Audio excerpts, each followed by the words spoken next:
Hello everyone, a very warm welcome to all of you once again, and I am here with next session of reading comprehension. So कल की class का बहुत ही अच्छा response दिया आपने और बहुत सारी क्वेरीज भी थी कि सर ये जो बून आपने नया फॉर्मूला हमें बताया है डेफिनेटली हमारे लिए एक बून साबित होगा और डेफिनेटली जितना आप उसको प्रैक्टिस करोगे उतनी आपकी कमांड उस पर बढ़ती जाएगी. So today I am starting a new series altogether with the name Mastering RC, and this is the very first part of that. So what's the purpose of this session? Let's understand that first. आपको जैसे पता है कि reading comprehension हमारे लिए biggest challenge है और अभी SBI की नोटिफिकेशंस आपके पास हैं. क्लर्क का पेपर में करीब आई थिंक 40 से 45 डेज के करीब बचा हुआ है and then you have SBI PO.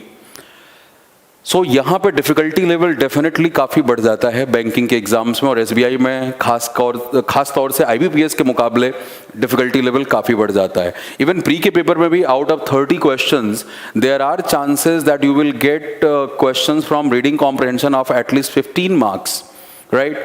So reading हर जगह पे हमारे लिए चैलेंज है और आप इसीलिए टाइटल भी देख रहे हैं कि मैंने इसको लिखा है कि ये रीडिंग कॉम्प्रहेंशन है RC या हमारे लिए एक रॉयल चैलेंज है. सो आप जितना गहराई में उतरते हो ये आपको चैलेंज ही लगता है because in general in India we do not a habit of reading in general. तो हम मतलब अपने कोर्स के लिए और टेक्स्ट बुक्स को तो पढ़ लेते हैं एग्जाम से पहले, लेकिन इन जनरल रीडिंग की हैबिट्स नहीं होती. इन जनरल मैं बार बार कह रहा हूँ, जनरलाइज नहीं कर रहा. तो डेफिनेटली दोज स्टूडेंट्स जो कि जनरली शहरों में रहते हैं और मेट्रो सिटीज़ में रहते हैं, थोड़ा एक्सपोजर लेवल बेहतर है, पेरेंटिंग थोड़ी सी बेहतर है, वो पढ़ते लिखते हैं. अलग अलग एरियाज़ की नॉवेल्स को पढ़ना या डिफरेंट एरियाज़ को भी पढ़ना जो उनके कोर्स बुक से बिल्कुल अलग है. बट इन जनरल इंडिया में अगर हम बात करें तो वो हैबिट होती नहीं और वो जाके यहाँ पे आपके लिए मुश्किल पैदा करती है. लेकिन मैं इस पर्टिकुलर इशू को टैकल थोड़ा दूसरे तरीके से करना चाहता हूँ आज की क्लास में. अब जैसे आप देखो कि तो रीडिंग कॉम्प्रहेंशन में सबसे पहला सवाल जो यहाँ पे मैंने लिखा है कि व्हाई रीडिंग कॉम्प्रहेंशन. आखिर ये क्वेश्चन टाइप हर पेपर में दिया ही क्यों जाता है? What's the reason behind that? आप चाहे नीचे लेवल का एग्जाम देख लें या हायर लेवल का एग्जाम देख लें, आपको RC से क्वेश्चन जरूर मिलेंगे. फर्क सिर्फ क्या आएगा? डिफिकल्टी लेवल का. If we talk about SSC CGL, you have in the mains you have 6 passages out of and those actually are of 30 marks out of 200. तो 200 में से 30 नंबर आपके पास RC का है और उसमें 6 पैसेजेस वो पूछते हैं. प्लस दो passages actually come from different backgrounds, eclectic backgrounds actually. कभी कोई फिलॉसफी से आ गया, साइकोलॉजी से आ गया, लिटरेचर से आ गया, आर्ट से आ गया, सरकारी योजनाओं पे ऊपर आ गया. तो वो हर एरिया से आपको पैसेज देते हैं. फिर आप जैसे अगर बैंकिंग की बात करो, अब SSC से ऊपर हम आते हैं IBPS, तो वहाँ पे या बैंकिंग के पेपर्स में इन जनरल अब IBPS से ऊपर हमारा लेवल SBI का होता है. तो अगर हम बैंकिंग की बात करें तो पहले जनरली इकोनॉमिक्स या बैंकिंग, फिनेंस, एडवर्टाइजिंग, मार्केटिंग, इन तरह के टॉपिक्स से डोमिनेंट होते थे पैसेजेस. मतलब this was the dominant theme of banking passages. But again पिछले 1.5 से 2 सालों में ये देखने को मिल रहा है कि बैंकिंग के भी एग्जाम में आपको हर एरिया से पैसेजेस अब मिलने लगे हैं. तो सवाल फिर वही कि SSC हो, बैंकिंग हो, राइट, उसके बाद आप RBI के लिए जाएं, ग्रेड B ऑफिसर जो बड़ी अच्छी अपॉर्चुनिटी होती है. उसके बाद आप जाएं लीडिंग मैनेजमेंट एग्जाम्स जो देश में हैं, चाहे वो कैट है, जैट है, मैट है. मैट तो लीडिंग में नहीं आएगा, कैट है, जैट है और IFT है. इन तरह के जो एग्जाम्स हैं या बाहर से जाके पढ़ाई करने के लिए GMAT जैसे एग्जाम है, हर जगह पे रीडिंग कॉम्प्रहेंशन आता है. हमारे यहाँ सिविल सर्विसेज में CSAT जस्ट सिर्फ रीडिंग कॉम्प्रहेंशन के ही क्वेश्चन होते हैं उस प्री एग्जाम में सिविल सर्विसेज के. तो फिर सवाल ये पैदा होता है कि आखिर पेपर सेटर्स को इस क्वेश्चन टाइप से प्यार ही क्यों है? What's the psychology behind this question? तो एक बार उस साइकोलॉजी को डिकोड करते हैं और समझने की कोशिश करते हैं कि जो हमें चूना लगा रहा है वो लगा था कैसे है. क्योंकि एक बार अगर आपको ये पता लग गया कि वो सामने वाली पार्टी हमें किस तरीके से ऑपरेट करती है, तो आपके पास भी वो औजार आ जाएगा और उसकी समझ आ जाएगी, वो पूरा टूल और मैकेनिज्म आप समझ लोगे. So now let's understand that what's the psychology behind reading comprehension and why you get the question from this particular topic across the examination, whether it is of lower level in terms of difficulty or higher level in terms of difficulty. The very first thing is your reading skills. That is going to be tested. और कल इसके बारे में हमने बात की थी. We understood in the last video that what is critical reading, and you can easily identify that that particular content which does not create lot of interest in you, वहीं पर critical reading की जरूरत है. यानी जो आपको पढ़ने का मन नहीं करता वही पेपर में आता है और वहां पे दिमाग लगाना पड़ेगा, और उसी को हम कहते हैं क्रिटिकल रीडिंग या एक्टिव रीडिंग. तो पहले तो आपकी रीडिंग स्किल्स चेक होती है, और अगला पड़ाव क्या है? कॉम्प्रिहेंशन. यानी कॉम्प्रिहेंशन का मतलब क्या? अंडरस्टैंडिंग. कल आपने हमारी मेहनत देखी, कल हमने मेहनत की जब आपको मैं बून फॉर्मूला सिखा रहा था लास्ट वीडियो में कि किस तरीके से बहुत आसानी से आप सही ऑप्शन पर पहुंच सकते हैं अगर ये फॉर्मूला पता है, जबकि हमें इन जनरल वो चारों ऑप्शन ललचा रहे थे. तो वहां पे फोकस किस पे था? अंडरस्टैंडिंग पे. 3 लाइनें थी बस, पैराग्राफ देखने में इतना बड़ा, बट वहां पे सिर्फ 3 लाइनें थी, बट हर लाइन के अंदर जो हमारे क्लॉजेस थे और जो फ्रेजेस थे उनकी संख्या ज्यादा थी. और आई होप आपको याद होगा वो पैसेज जो कल मेन वर्सेस विमेन के बारे में था. And in the second line there were 5 parts. 2 of them were talking about men in positive light, and the latter 3 parts were talking about the female or women in general in a very very positive light. So ये बात समझ पाना कि एक बड़े sentence में बात कहाँ पे कैसे हो रही है, किस तरीके से ऑथर जो है वो गियर बदल रहा है, और उतनी सारी अंग्रेजी में काम की बात क्या है, वही काम की बात अंडरस्टैंडिंग है. और आपको पता है कि जब आप कोई आर्टिकल रीड करते हो तो आप इस बात की गारंटी नहीं दे सकते कि आपको वो बात समझ भी आ गई है. तो समझना एक बिल्कुल डिफरेंट आर्ट है जिस पे हम दिनों दिन काम करते रहेंगे. ये मास्टरिंग आरसी सीरीज का पहला लेक्चर है.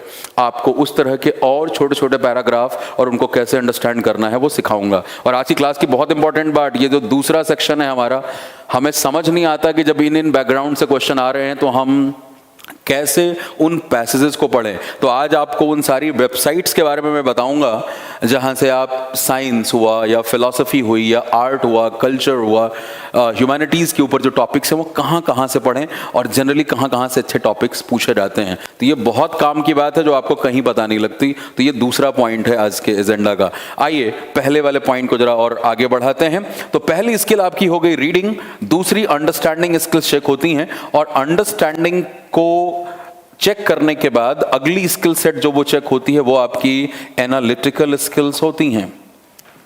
Analytical skills. If you are not able to understand anything, how will you be able to analyze that? That is not possible. And that is the beauty of RC, that whatever questions they are asking, those questions are based on that passage only. So the ambit is absolutely defined. You just need to understand the whole psyche, the whole approach, and the whole science of RC. So somebody who is not able to understand what the passage is trying to say, definitely he is handicapped in understanding, right? And a handicapped person in understanding will not be in the position to analyze the content. तो analytical skills. और analysis के बाद आपको क्या power मिलती है? Selection of data की power मिलती है. यानी जब आप चीजों को एनालाइज कर पाओगे तभी तो सेलेक्ट कर पाओगे कि क्या मेरे काम की चीज है और क्या मेरे काम की चीज नहीं है. Means what? You have to select relevant data and you have to discard irrelevant data. ठीक है? So select relevant, discard irrelevant, and then you have to apply the relevant data in a pressurized situation, and you need to get the right answers or results. So these are the life skills which are going to be tested with the help of reading comprehension, and that's the reason that in all the leading management exams like CAT, JAT, and IAFT, right, the maximum questions, even the major chunk of questions come from reading comprehension only, because from this single question type, they can assess all the life skills which are the hallmark of a trained manager or somebody who wants to be a leader actually. वो सारी skills इसके अंदर होनी चाहिए। और आप जरा बिल्कुल एक सिचुएशन को समझने की कोशिश करें। सपोज आपको एक बहुत अच्छी जॉब मिल गई, एक जिम्मेदारी के पद पे हैं आप, और आपके सामने एक कंप्यूटर स्क्रीन रखी हुई है, lot of information and data is present over there. You have to read that, you have to understand that, you have to analyze the whole content, then you have to select the relevant data as per the requirement of your project or company. You have to discard the irrelevant one, and then you have to apply that relevant data in a pressurized situation and get the profitable results for your company or project. So these are the life skills of the manager, and that is why this question is common across the examination, whether it's of the lower level like the SSC, which is kind of a massy exam, जहाँ पे 30, 35, 40 लाख तक के numbers में students जो हैं वो papers लिखते हैं किसी भी एक जब वैकेंसी आ रही होती है, और वहाँ से लेकर के वो जो 2 लाख ऑल इंडिया में बच्चा अप्लाई कर रहा है कैट जैसा एग्ज़ाम, जो कि हाई लेवल मैनेजमेंट एग्जाम्स हैं, IIMs में जाने के लिए हैं, लीडिंग बी स्कूल्स में जाने के लिए हैं, वहाँ पे भी RC है, लेकिन वहाँ पे वही बात, ज़्यादातर क्वेश्चन RC से हैं और प्लस उनका डिफ़िकल्टी लेवल भी हाई है, तो फ़र्क सिर्फ डिफ़िकल्टी लेवल का आता है। सो आई होप आज आपको ये बात समझ आई हो, और ये बहुत इंपॉर्टेंट बात है भाई। देखो कहीं से भी एग्जाम्पल ले लो आप, सन 2000 में, I think in year 2000, Farhan Akhtar, I think he was just 22 at that moment, he came up with a movie दिल चाहता है, एंड ही वॉज जस्ट 22।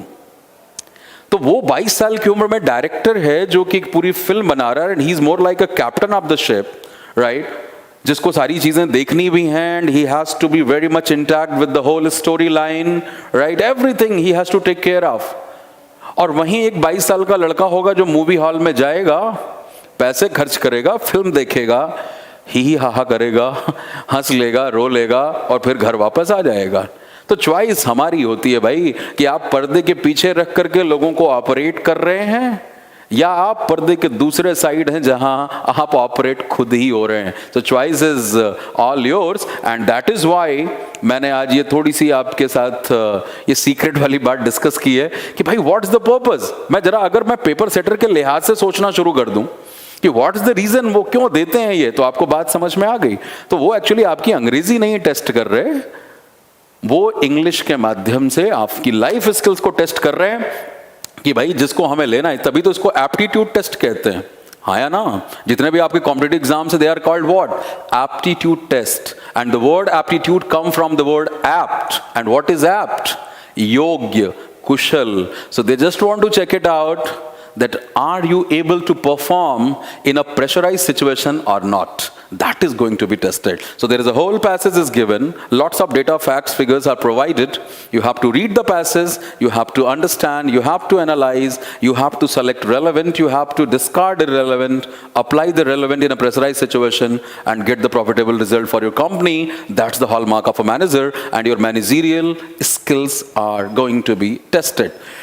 तो ये तो भाई पूरी साइकोलॉजी थी आरसी की। और मैं आपको बताऊं, इवन आजकल पेपर्स ऑनलाइन हैं और सारे एनालिटिक्स मौजूद होते हैं कि आपने किस क्वेश्चन पे कितना टाइम दिया है। तो खासतौर से मैनेजमेंट एग्जाम्स में तो इससे डेफिनेटली कुछ ना कुछ क्लू लिया जाता है, लेकिन आपके क्वेश्चन करने के तरीके से ये बताया जा सकता है कि इवन आप किस तरह के रीडर हो, ये भी बताया जा सकता है। आप नॉवेल पढ़ते हैं तो फिक्शनल पढ़ते हैं कि नॉन फिक्शनल पढ़ते हैं, वही बताया जा सकता है आपके क्वेश्चन करने के तरीके से, यानी जिन जिन ऑप्शंस को आप चूज कर रहे हो। तो ये बहुत ही काम का क्वेश्चन टाइप होता है जो बहुत कुछ आपके बारे में बयां कर देता है, राइट। सो अगर सपोज आप बहुत ही ऑब्जेक्टिव हैं, टू द पॉइंट हैं, इसका मतलब आप नॉन फिक्शन पढ़ते होंगे, राइट। लेकिन आप बहुत ही फिक्शनल चीजें अगर पढ़ते हैं तो आपकी सब्जेक्टिविटी बेहतर होगी। तो जैसे कुछ लोगों को देखते हो आप मैथमेटिक्स के कैलकुलेशन में बेहतर होते हैं, लॉजिकल चीज़ों में बड़े बेहतर होते हैं, but when it comes to the imagination और क्रिएटिविटी और पेंटिंग और स्टोरी लाइन्स एंड ऑल, तो वो ज़्यादा उनका दिमाग नहीं चलता। अब कुछ लोग ऐसे होते हैं जो आर्ट वाली चीज़ों में ज़्यादा बेहतर होते हैं, राइट, लेकिन उनको जब टेक्निकल चीज़ों में डालोगे, ऑब्जेक्टिव चीज़ों में डालोगे, तो फिर वहाँ पे फंस जाएंगे। और जिंदगी में सफल वो लोग होते हैं जिनका दोनों तरह का brain, left and right brain, what we call typically, दोनों ही अगर एक सिंक में, एक हार्मनी में काम कर रहे हो, that your objectivity and subjectivity both are intact, then you have actual leadership skills. Because when you just have the imagination, आप हो सकता है गोल्स बना लें, बट उन गोल्स को कैसे ब्रेक करना है वो आप नहीं कर पाओगे. एंड अगर आप सिर्फ ऑब्जेक्टिव हो, इसका मतलब आपके लिए गोल्स कोई और बनाएगा, आप उसके एम्प्लॉय बन के उसके गोल्स को पूरा करने में काम करते रहोगे. सो कहने का मतलब कि अगर आपको सफल होना है, so you have to have the long term vision and as well as step wise mission as well to achieve that particular goal. तो हमारी जो रीडिंग हैबिट्स हैं, ये आरसी ज्ञान सेशन चलेंगे यहाँ पे, और I hope these sessions are very relevant for those people who are actually targeting the SBI or RBI or CAT, JET or IFT. These things are very relevant for you people because the whole paper is based on your reading prowess.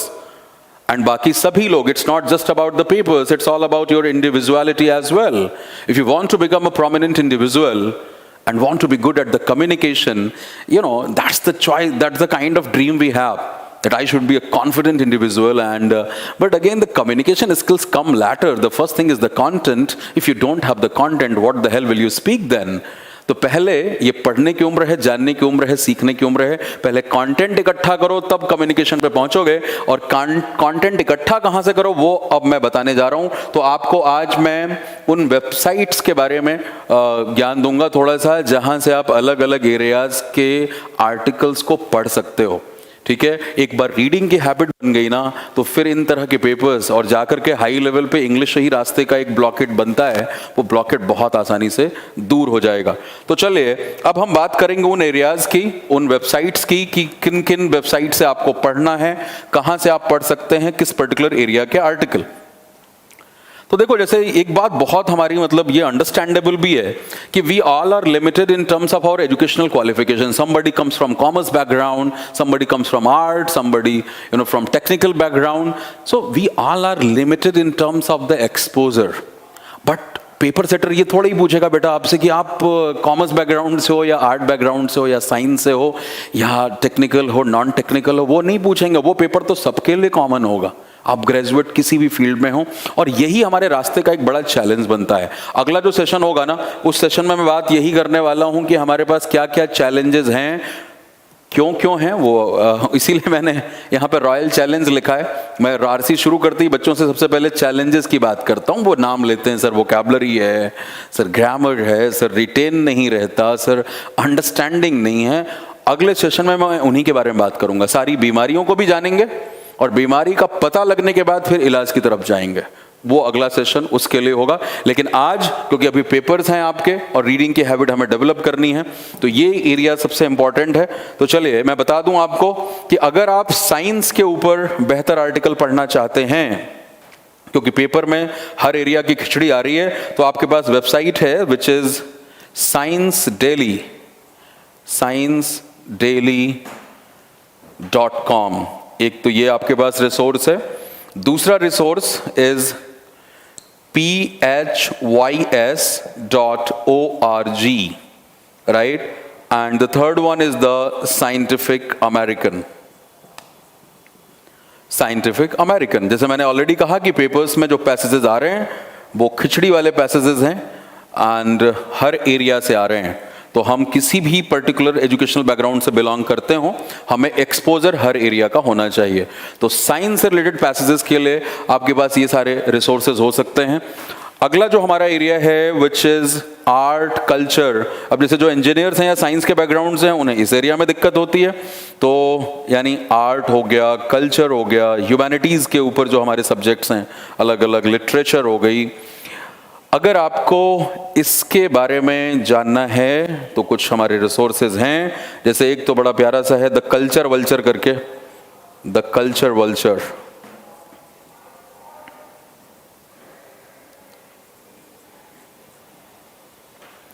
ठीक है. Second one is GRANTA, right, एक resource ये है. And the third one is it visible? Absolutely. So this is the New Yorker.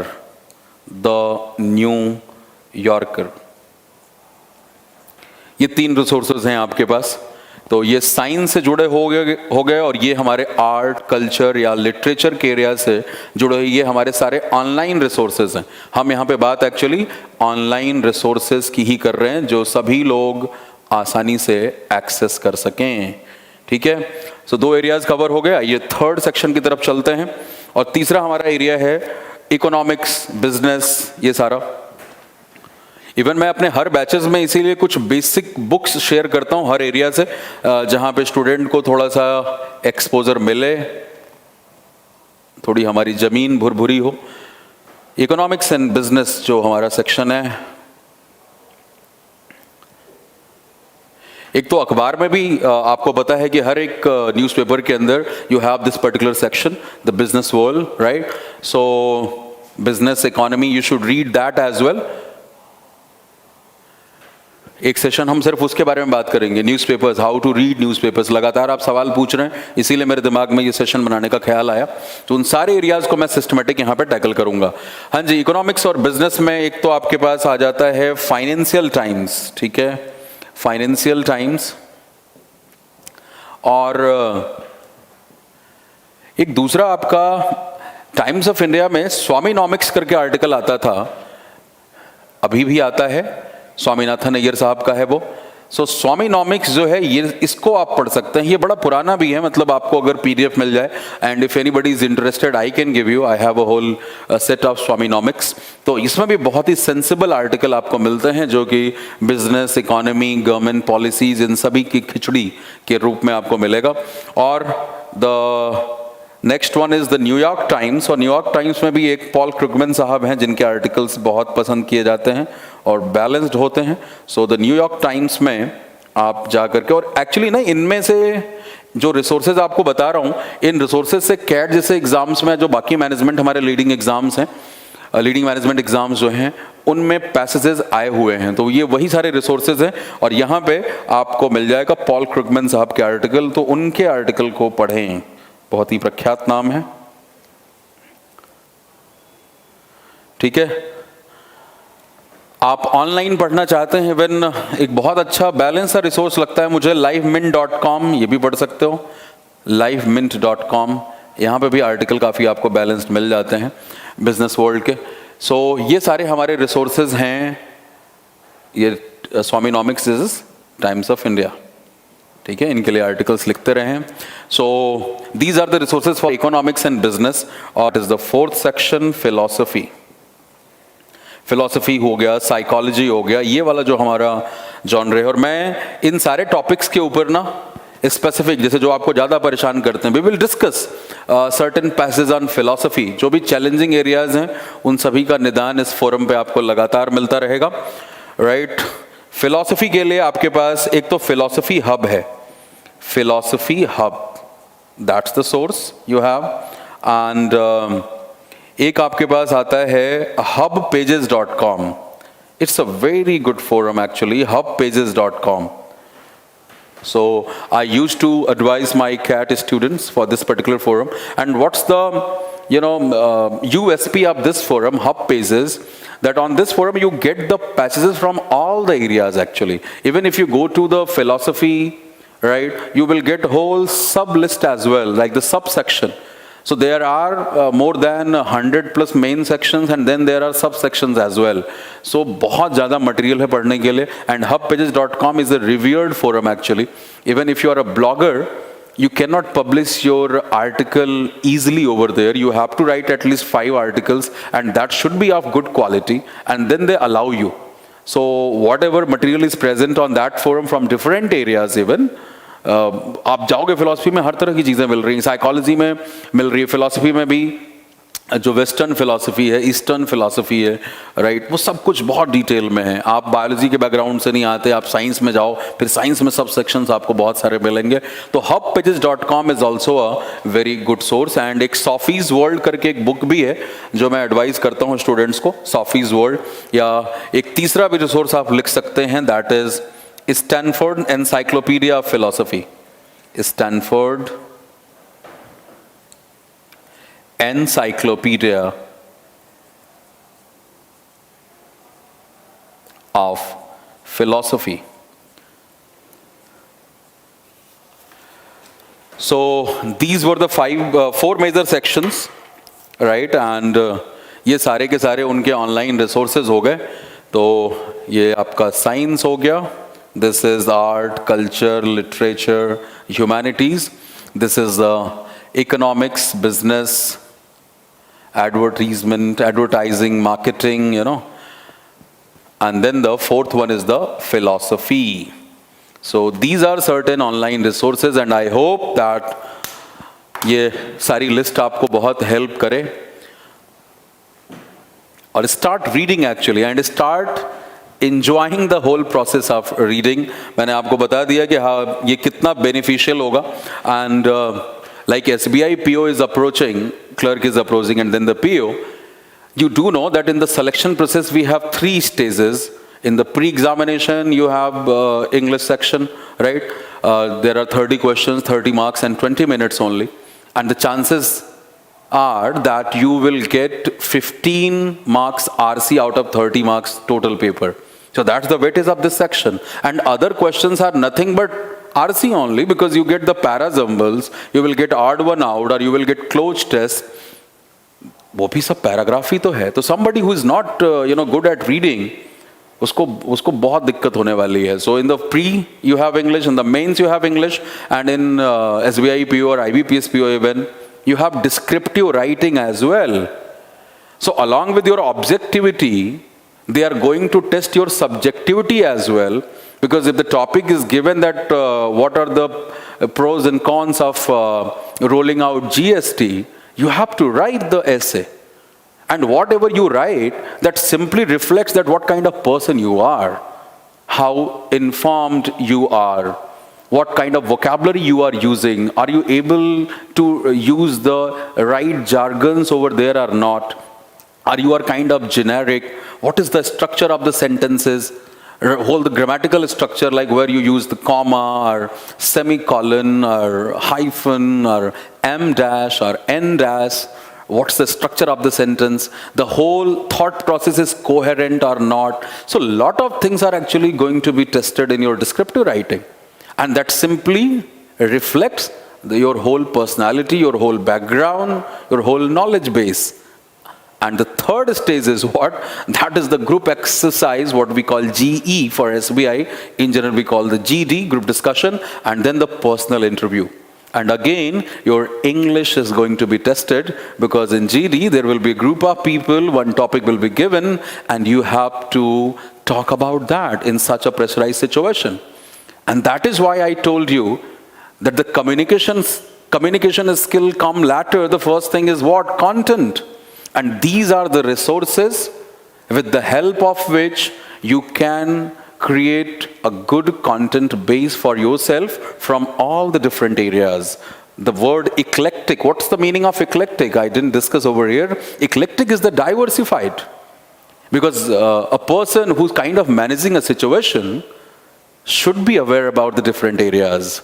If you have the expertise only in one area, you can sit before a computer, you can do your research and development, but if you are in a public profile, you want to become a banker or manager, you have to deal with the people. You have to different with the different geography. So what we call, the different socio-cultural background, different economic background. So what we call the sociography and the whole psychography, geography, you have to look at that, the demography. So you have to be aware about your history, geography, economy, psychology, human behavior. और इसीलिए paper में ये खिचड़ी मिलती है आपको, ठीक है ना. सो अब जैसे किसी भी प्रोडक्ट को लॉन्च अगर करना है, तो लॉन्च करने में बहुत सारी बातों का ध्यान रखना होगा. Will be talking about these areas, these are the technical things. अगला जो सेक्शन होगा हमारा, आज के सेशन को इतना ही रखते हैं, और ये छोटे छोटे सेशन होंगे, क्रिस्प सेशन होंगे आपको, जिसमें बहुत ज़्यादा जो ज्ञान हमारे पास बहुत बड़ा है आरसी के लिए, जिसको मैं टुकड़े टुकड़े में ब्रेक करूँगा, वो ऐसे ही टुकड़ों में आपको मिलेंगे. Because the session should be crisp and you should get the what's the gist of the whole discussion. So that's all for today's discussion, and let's meet in the next session. Thank you very much for your phenomenal response on to this particular forum and आपके feedback के आधार पे ही आपने लगातार कहा कि sir ये grammar का तो बड़ा कंटेंट नेट पे अवेलेबल है बट इस तरह की बातें तो कोई नहीं बताता, तो प्लीज़ आप इस तरह से शुरू करें और हमारे लिए पेपर में सर चैलेंज यही होता है।